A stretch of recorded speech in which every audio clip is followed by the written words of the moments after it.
नांदेड़ वालों, ऐसी ही रोशनी करना है। 30 तारीख को घरों से बाहर निकलना है, अपना एक एक वोट हाथ के पंजे के सामने वाले बटन पे दबाना है और आपके अपने भाई, आपके अपने बेटे, आपके अपने सुख दुख के साथी सत्तार साहब और रविंद्र जी को देना है।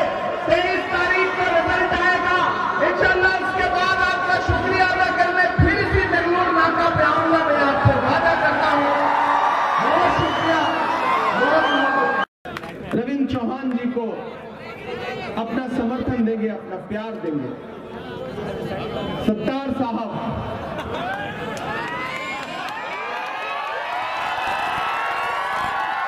मैंने कहा ना, कभी कभी कुछ खुशियां ऐसी होती हैं जिनकी आहट देख करके लफ्ज खामोश हो जाते हैं और सिर्फ चेहरे पर एक सुकून और एक मुस्कुराहट होती है। जिस दिन सत्तार साहब का टिकट अनाउंस हो रहा था, उससे एक दिन पहले रविंद्र जी, सत्तार भाई, गफ्फार भाई, ये सारे लोग दिल्ली में मेरी कोठी पर बैठे थे। अंबड़े साहब, सारे लोग घर पे बैठे थे मेरे, हम साथ में चाय पी रहे थे। अच्छा, जिसका टिकट होना रहता है उसका कलेजा दुख दुख दुख दुख करता रहता है जब तक लिस्ट में निकल जाए, आदमी परेशान रहता है। तो सत्तार भाई के चेहरे पे परेशानी थी, तो मैंने कहा नहीं सत्तार भाई, पिछली बार जब आप टिकट मांग रहे थे तो आपके जो वकील थे वो कमजोर थे। इस बार आपकी लड़ाई लड़ने वाला आपका बेटा, आपका भाई कमजोर नहीं है। इस बार कोई धोखा नहीं होगा। कुणाल भाई बैठे हैं, उत्तम जी बैठे हैं, शब्बीर भाई बैठे हैं, ख्वाजा बिलाल हैं, अहमद खान हैं। हम सारे लोगों की नजरें उन लम्हों तक उस लिस्ट पर डटी थी जब तक नांदेड़ नॉर्थ का टिकट सत्तार साहब का अनाउंस नहीं हो गया। हमने अपना काम कर दिया है। अब आपके पाले में गेंद है, अब गोल आपको करना है। बैट भी आपके हाथ में है, गेंद भी आपके हाथ में है। सामने वालों को बोल्ड करो और बल्ले पे गेंद आए तो सीधे बाउंड्री के पार भेजो। सत्तार भाई को आमदार बनाओ, रविंद्र भाई को खासदार बनाओ। नांदेड़ वालों, दाईं तरफ एक खासदार खड़ा है, बाईं तरफ एक आमदार खड़ा है और बीच में राज्यसभा का खासदार खड़ा है जो आपका है। ये भाजपा वाले, महायुति वाले, अपक्ष वाले, विपक्ष वाले, किसी के झांसे में नहीं आना है। 40 साल बाद मन की मुराद पूरी हुई है। एक पूरी पीढ़ी या तो जवान हो जाती है या एक पूरी पीढ़ी बूढ़ी हो जाती है, तब जाकर के ये मौका हाथ में आया है कि आपके बीच में आपके अपने लोग, आपकी खिदमत करने वाले लोग कैंडिडेट बनकर के आपके सामने हैं। तो नांदेड़ वालों, इधर उधर एक भी वोट बर्बाद नहीं करना है। 20 तारीख को बस ये सोच के घर से बाहर निकलना है कि आपका एक एक वोट, नांदेड़ का एक एक वोट अगर किसी बटन पे दबेगा तो हाथ के पंजे के सामने वाले बटन पे दबेगा। जब इनका टिकट हो रहा था और मैं पार्टी से लड़ रहा था तो मैंने पार्टी से कहा था कि आप टिकट दीजिए, मैं वादा करता हूं कि नांदेड़ इतने बड़े अंतर से चुन करके खासदार को भी भेजेगा और आमदार को भी भेजेगा कि पार्टी को फख्र होगा। और जब मैं नांदेड़ आना था मुझे कैंपेन में, तो मुझसे कहा गया, सत्तार भाई ने कहा कि इमरान भाई 16 तारीख को आइए, 17 तारीख को आइए, आखिर में आइए। लेकिन आपकी दुआओं ने इतना मसरूफ कर रखा है। मैं पिछले 5-6 दिन से झारखंड में सभाएं कर रहा था, अब महाराष्ट्र आया हूं, 70 के आसपास सभाएं करनी है। मैं खुद परेशान हूं कि कैसे इतनी सभाएं कर पाऊंगा, लेकिन जितना दौड़ पा रहा हूं। मैंने कहा सत्तार भाई मैं 12 तारीख को आ जाता हूं, उसके बाद पता नहीं किस जगह पे, किस असेंबली में, किस पार्लियामेंट में रहूंगा। तो मैं एक बार अपने लोगों के बीच में आ जाऊं, बस उनसे इतना कह दूं कि यार हमने अपना काम कर दिया, अब आप अपना काम कर दो। इससे ज्यादा तो कुछ बोलने की जरूरत भी नहीं है। और मुझे पता है ये नांदेड़ है, ये उड़ती चिड़िया के पर पहचानता है, ये किसी झांसे में नहीं आएगा, ये किसी धोखे में नहीं आएगा। आपसे बहुत लंबी चौड़ी सियासी तकरीरें नहीं कर जो आपको खरीदने आए। मैंने सुना है कुछ लोग पैसों की पोटली लेके घूम रहे हैं,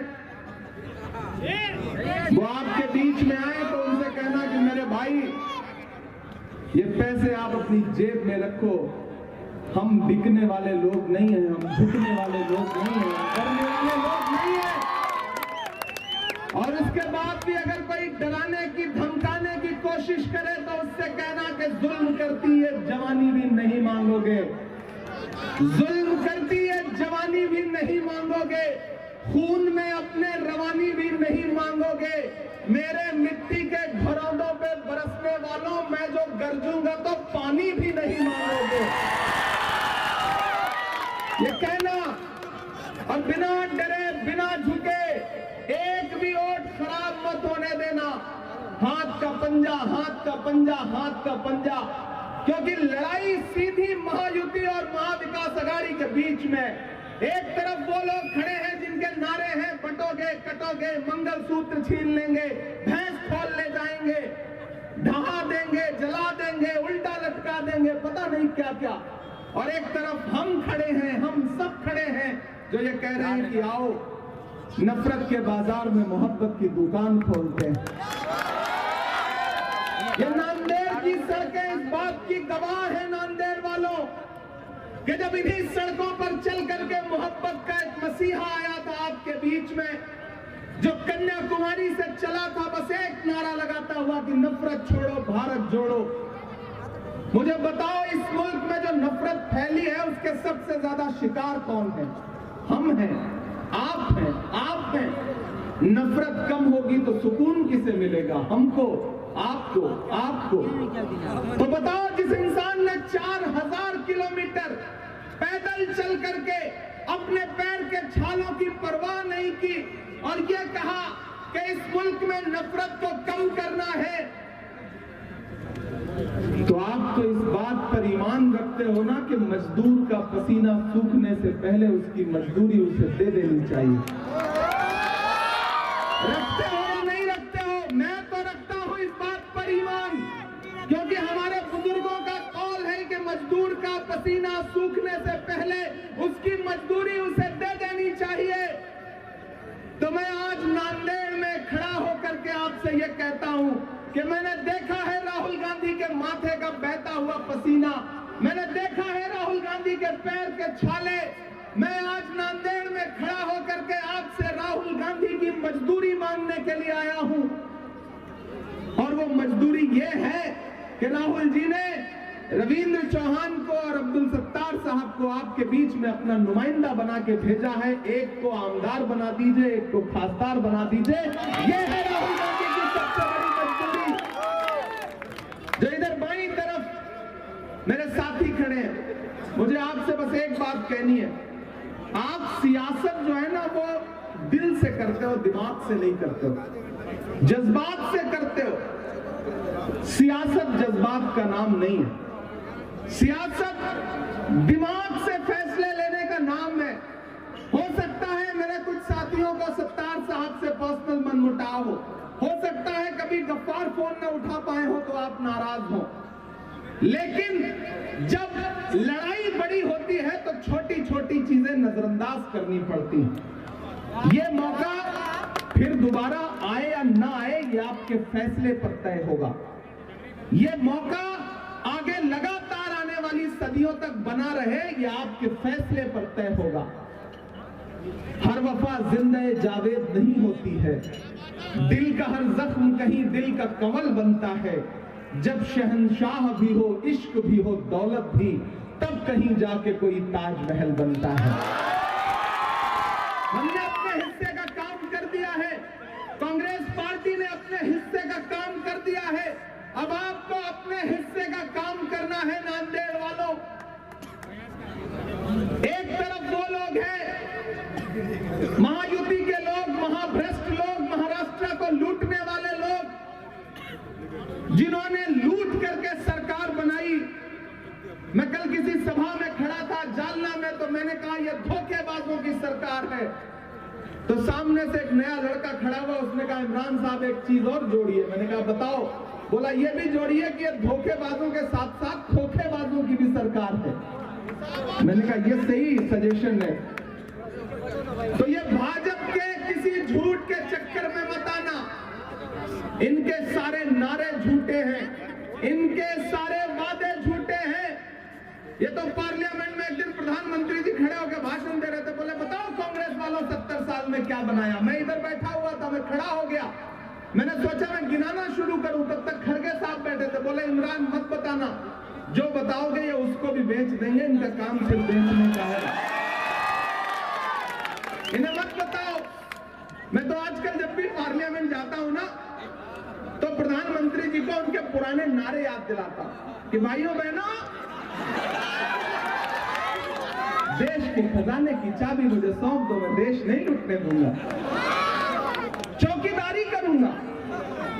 अब तो मैं उस चौकीदार से पार्लियामेंट में भी पूछता हूं और सड़कों पर भी पूछता हूं कि कहां सोया है चौकीदार। थक तो नहीं गए, थके तो नहीं है ना? कहां सोया है चौकीदार, कहां सोया है चौकीदार। ये जो इधर दीवारों पे बैठे लोग हैं, इधर जो छतों पे बैठे लोग हैं, जो सड़कों पे खड़े लोग हैं, पीछे तक अगली लाइन पे आपकी तालियों का शोर जो है ना, वो आसमान तक जाना चाहिए कि कहां सोया है चौकीदार, कहां सोया है चौकीदार।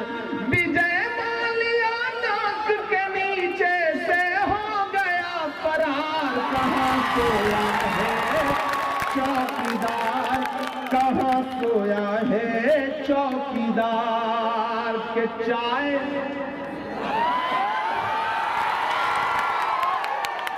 भाई, आपका जो नांदेड़ है ना, कितने समझदार लोग, आप कोई नाम मत लो, चौकीदार बोल दो ये समझ जाते हैं, चाय बोल दो इनको स्वाद आ जाता है, पिलाने की भी जरूरत नहीं पड़ती।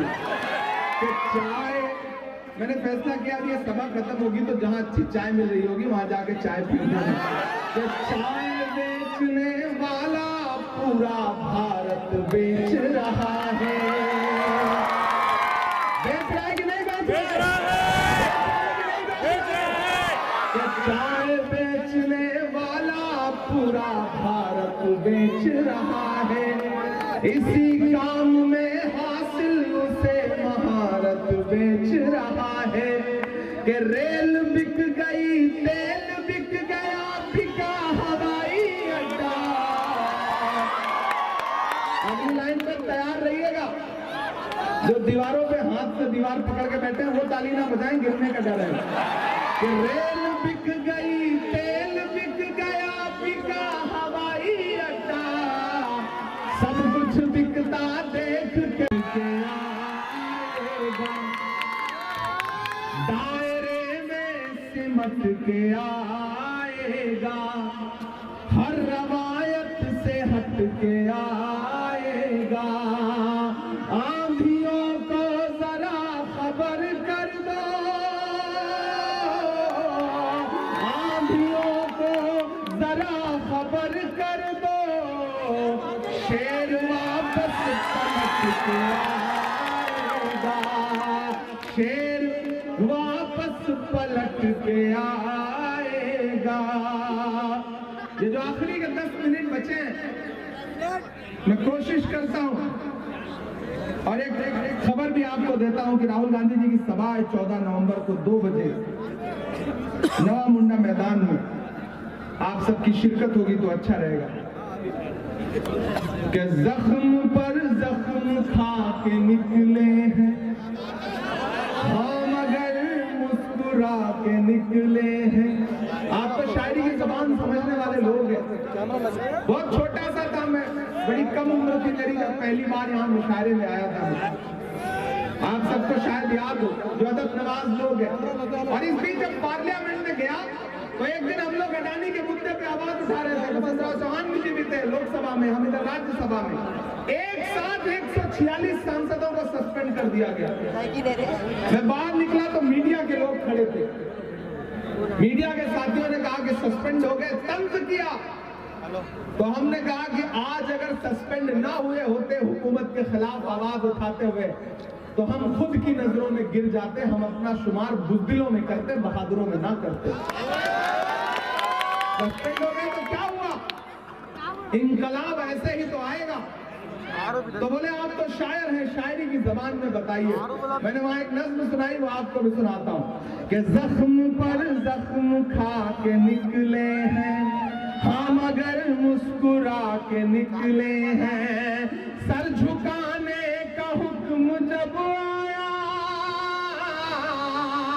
सर झुकाने का हुक्म जब आया, और भी सर उठा के निकले हैं। नारे हक लगा के निकले हैं, नारे हक लगा के निकले हैं। हर सितम का जवाब आएगा। सांसद बाद में हूं, पहले शायर हूं। जो कह के जा रहा हूं ये एक दिन सच साबित होना है इंशाअल्लाह, कि हर सितम का जवाब आएगा, देखना इनकलाब आएगा। और अगले 2 मिसरों पे जिन्होंने अब तक हाथ नहीं खोला होगा, मैं उन्हें भी कसम देता हूं, यहां से वहां तक कोई भी हाथ खामोश नहीं रहेगा, कि हर सितम का जवाब आएगा, देखना इनकलाब आएगा। अच्छे दिन का किए थे जो वादा, अच्छे दिन का किए थे जो वादा, उनका दिन भी खराब आएगा, उनका दिन भी खराब आएगा। अच्छे दिन का किए थे जो वादा, उनका दिन भी खराब आएगा। और जाते जाते नांदेड़ वालों, पूरा देश देख रहा है आज आपकी इस रैली को। मैं सिर्फ एक मतला और एक शेर सुना के जाऊंगा कि खौफ नहीं जिसे मुरझाने का, मैं उस गुल के साथ खड़ा हूं। नांदेड़ वालों तैयार रहना। खौफ नहीं जिसे मुरझाने का, हम उस गुल के साथ खड़े हैं। खौफ नहीं जिसे मुरझाने का, हम उस गुल के साथ खड़े हैं। कैसा भी दौर आए लेकिन हम राहुल के साथ खड़े हैं। कैसा भी दौर आए लेकिन हम राहुल के साथ खड़े हैं। कल भी खुल के साथ खड़े थे, आज भी खुल के साथ खड़े हैं। कैसा भी दौर आए लेकिन हम राहुल के साथ खड़े हैं। नांदेड़ वालों, 20 तारीख को घरों से बाहर निकलना, अपना एक एक वोट सत्तार भाई को, रविंद्र जी को आंख के पंजे के सामने वाले बटन पे दबा के देना। और ये मत सोचना कि आपका दिया गया और सिर्फ सत्तार जी को मिलेगा या सिर्फ रविंद्र को मिलेगा। आपका दिया गया एक एक वोट मोहब्बत के उस मसीहा को मिलेगा जिसका नाम राहुल गांधी है। आपका दिया गया एक एक वोट शरद पवार साहब को मिलेगा, उद्धव ठाकरे जी को मिलेगा। और आपका दिया गया एक एक वोट इमरान प्रतापगढ़ी पे आपका एहसान होगा। ये आपसे गुजारिश करने आया हूं। मैं आपका खासदार हूं, ये आपके खासदार बनने वाले हैं, ये आमदार बनेंगे। इस इलाके के लिए, नांदेड़ नॉर्थ के लिए हम लोगों ने जो बैठ के प्लान बनाया है यहाँ डेवलपमेंट के लिए, अब अकेले नहीं, हम 3 लोग मिलकर के यहाँ के लिए निधि भी लगाएंगे, यहाँ डेवलपमेंट का काम भी करेंगे। मैं चाहता हूँ कि पूरा देश इस रैली को देख रहा है, तो ये लाइटें जो हैं ये बंद की जाएं। और जितने भी साथी खड़े हैं, अगर उनके मोबाइल में टॉर्च है तो अपना टॉर्च जलाएं। मैं चाहता हूं कि